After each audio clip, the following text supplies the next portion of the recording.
Good morning, Bucknutters. It is Thursday, July 9th, 2015. I am Dan Rubin. This is the Bucknuts Morning 5. We are back to our original normal schedule. That means the uber-talented Steve Wiltfong, Director of Recruiting for 24/7 Sports, joins us today in his regular time slot, rested and refreshed after a trip out to Oregon for the opening. Steve, how are you this fine morning? Good morning. The opening's still grinding along. 2 more days of competition and guys that stood out yesterday. New guys will stand out today, so it's fun to sort through it all. A lot of stuff to go over here since you were out there. First, I want to kind of go back to earlier in the week. You were at the Elite 11 quarterback gathering, and there was a very interesting Ohio State player there named JT Barrett. We haven't gotten a chance to see him up close and personal as much as you have. What do you think of JT? How did he look physically? How did he fit in with everybody? How did he compare the rest? Kind of a report on JT, the quarterback, amongst the best out there. Well, just to set the stage a little bit for people that weren't following it closely, the quarterbacks that were out there were damn good. You had Cody Kessler from USC. You had Deshaun Watson from Clemson, who everyone thinks will eventually be a first-round draft pick. Malik Zaire from Notre Dame was out there. Christian Hackenberg from Penn State, who looked like he's going to be the top quarterback taken in next year's draft. He was fantastic. So those were some of the guys that were out there. JT Barrett has a kind of an aura to him. He has a presence. He doesn't have a loud presence by any stretch, but you're just aware that he is around. I can't really explain it, but so I don't know if that sounds weird, but you just feel JT Barrett, and you just got that quiet, extreme confidence about him, and he just had some eye-popping throws. The part that really stood out to me with JT Barrett was during the accuracy competition, just watching that smooth stroke and the ball just come out of his hands so live and go right through the target or bang the target with authority and then go through. It was just impressive. And there's absolutely no question he's one of the best quarterbacks in the country. And it's just, obviously, as it's been said a million times, Ohio State's loaded at the position. I got a chance to kind of BS with JT for a second coming off the field, and the first guy I asked him about was, he's asked about the quarterback situation so many times. I didn't go there, but we got a chance to chat real quick, and I just asked him about, of course, I'd asked him about my boy from Indianapolis, Terry McLaurin. He said Terry was doing well, but just that there were so many guys there that are capable of doing things with the ball in their hands. You could tell that he was real excited about all the playmakers in Columbus, but said that if McLaurin could stay healthy, he thought he could push for some time next year as well. So we were just talking about how athletic McLaurin was, because McLaurin I think he finished second in the Spark competition a couple of years ago at the opening, and that kind of, our conversation then gravitated to just how athletic those receivers were and how fast they are in Columbus. JT is coming off an injury. Did you notice any hitch in his giddy-up? No, not at all. I mean, not that he was out there, running full speed or anything, but he seemed to be full go to me. I mean, he was participating in every drill, every rep, and all these college quarterbacks really competed, which was awesome, because I've seen in years past maybe not as much effort from some of the college guys, which really goes to show you what kind of leaders all these guys are, because when they're on the field, they're competing. They're not too big for whatever stage they're on. And if there's a football in the air, they're getting after it, and all those guys were getting after it. And I'm sure they were sizing each other up and without saying anything, wanting to, outperform the other guy. Moving on to the recruiting side of things, one of the big stories of the week has been about Donnie Corley, the receiver out of Martin Luther King in Detroit. We focus on it a lot, one, because the Buckeyes want him, and two, because it's interesting in that it's really among the more primary Michigan State, Ohio State true battles. So we followed it. He was theoretically, his dad had said there was a 95% chance he would commit at the opening. Once he got out there, things changed. Yeah, so kind of bring us up to speed on where that went, where it is, and where you think it's going to go. So it's Oregon time, and I wake up to a text message from Donnie's dad with a picture of the 5 guys from Detroit traveling out to Oregon, in Dalen Hayes, who's committed to USC, Lavert Hill, who's committed to Penn State, Michael Onwenu, who's committed to Michigan, Donovan Peoples-Jones, the 2017 receiver that ended up winning the Nike football rating competition this year, and then obviously Donnie Corley, his son, who was wearing a Michigan State visor in the picture. And I said, well, is he announcing this week? Because both the father and his coach had told me that there was a possibility he would, and his dad said 95%. Corley arrives at check-in. We're there to greet him, and then he says that he got a text message from his dad just saying, don't rush it, which I didn't ask him to go any deeper than that, but, I mean, I can just assume his dad just said, hey, if you're not 100% sure, don't announce at the opening. So apparently he's not, because he's not going to. So here's the deal. I call up a coach at King after that, and I said, because he's been the one that's been pretty candid about saying that there's times where Donnie, has had Ohio State out in front, and that's the school that he likes the most, but obviously he's been to Michigan State so many times. He told me that Donnie's been wearing a lot of Michigan State gear lately, and that my crystal ball pick was probably safe, which is the Spartans right now if he is announcing at the opening.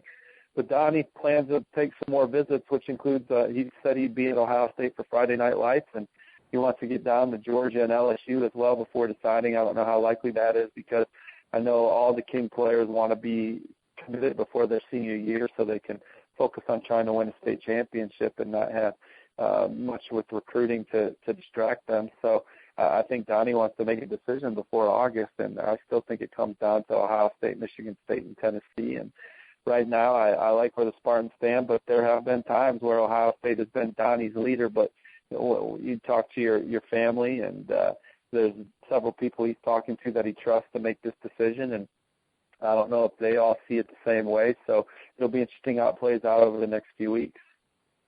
I want to make this clear. This is my opinion, not based on any inside information. I do not see Donnie Corley being part of this class. I think they're going to move on and go for other receivers. That's just me. I don't think they're going to battle for it. A new receiver popped up. A new receiver target popped up at the opening, and a guy that I hadn't really seen his name mentioned much around Ohio State, so I apologize. But A.J. Brown, the top 247 receiver out of Starkville, Mississippi, who I saw at the Atlanta Nike camp. He's a flat stud, 6'1", 220 pounds, but he's a deep threat now too. Saw him burn Savion Smith, the LSU camp, on a fly pattern in Atlanta in the rain.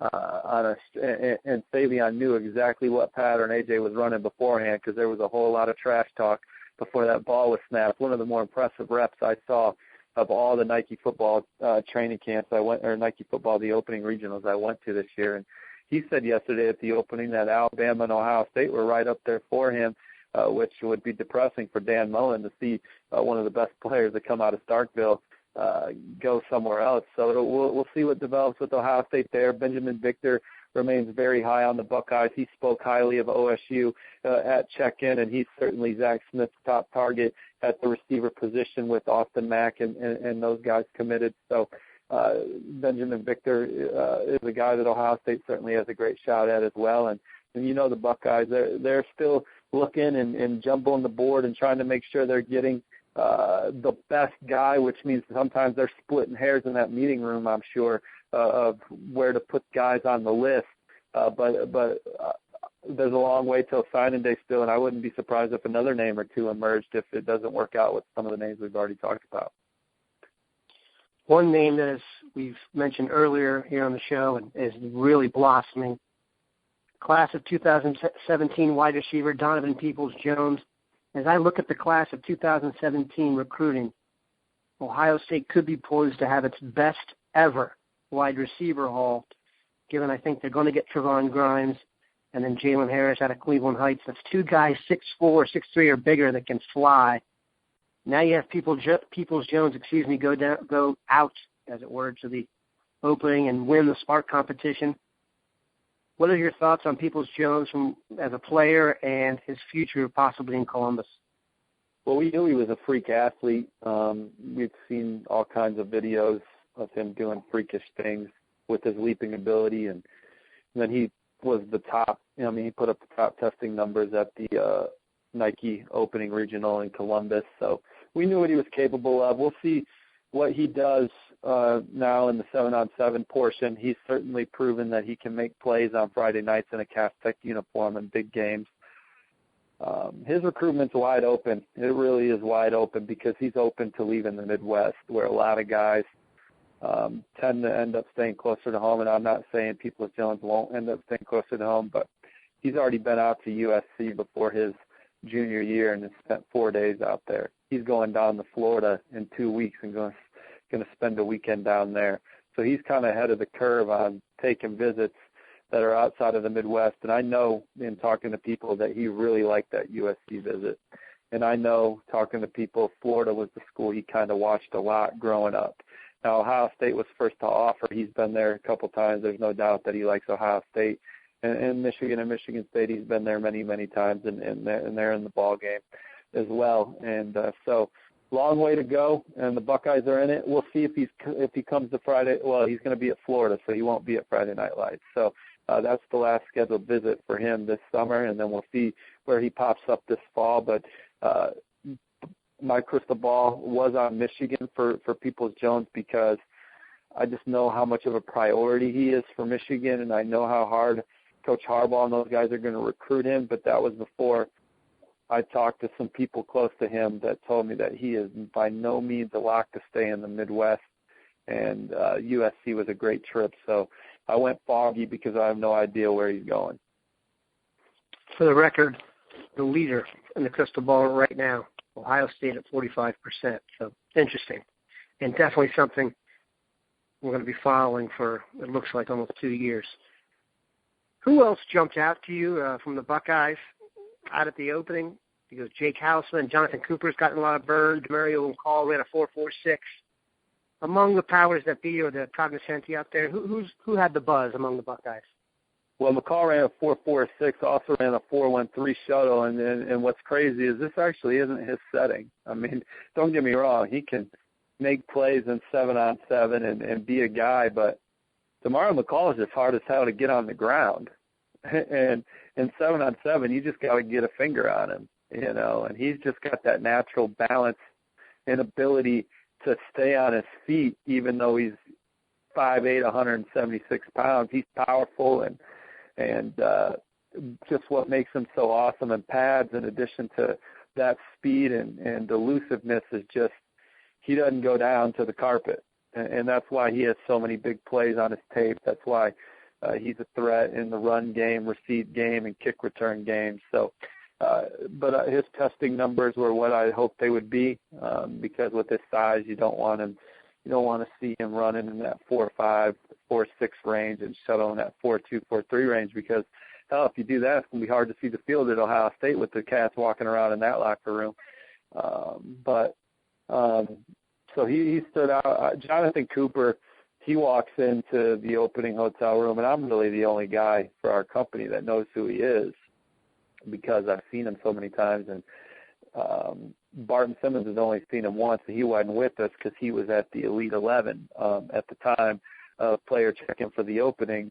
So I walk in, and I'm sitting with 7 other 24/7 sports guys, and like gentlemen and Army All-Americans in the house, Jonathon Cooper, and everyone was just kind of jaw-dropped at just how physically impressive he was. And Barton Simmons talking with him after yesterday, Barton, who has seen Jonathon Cooper, I said once, but I take that back. He saw him at Best of the Midwest his sophomore year before he had any offers, or if he did have offers, very, very minimal, like Kentucky and Illinois maybe. And then saw him at the opening regional last year in Columbus 4 or 5 months later, then saw him this year.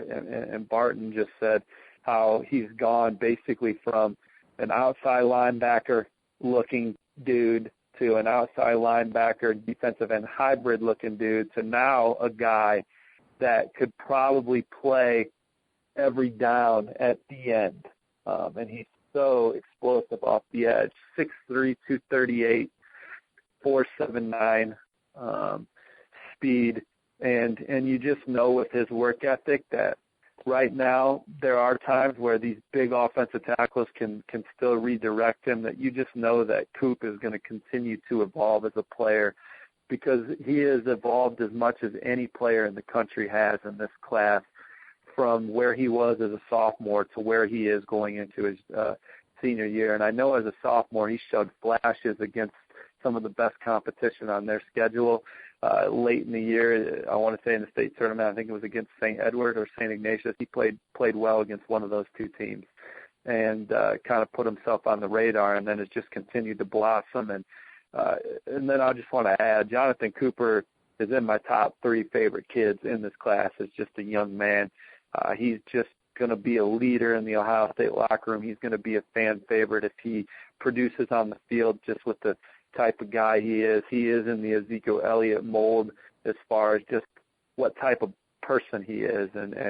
So really excited for Coop, and really glad we invited him to the Army game, and glad he got invited to the opening, and then obviously excited he got to play for his dream school at Ohio State, an offer he earned at Friday Night Lights last year, and he'll be back this year trying to recruit more Buckeyes. Yeah, he's certainly impressive in person. Definitely something we want to check out, our coverage of Jonathon Cooper out of the opening. Anyone else you want to mention? The Houseman types. I know Kareem Walker didn't make it.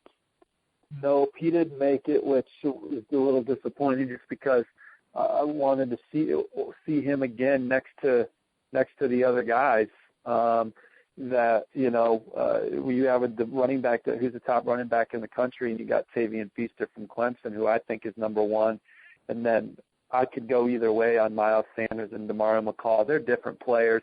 Miles Sanders is probably the more, if you were saying this is going to be the guy that's going to be an NFL guy and have a chance to be an NFL starter, at this point I would tip the cap to Miles Sanders over Demario McCall, but that by no means means that Demario McCall still won't have a great career at Ohio State.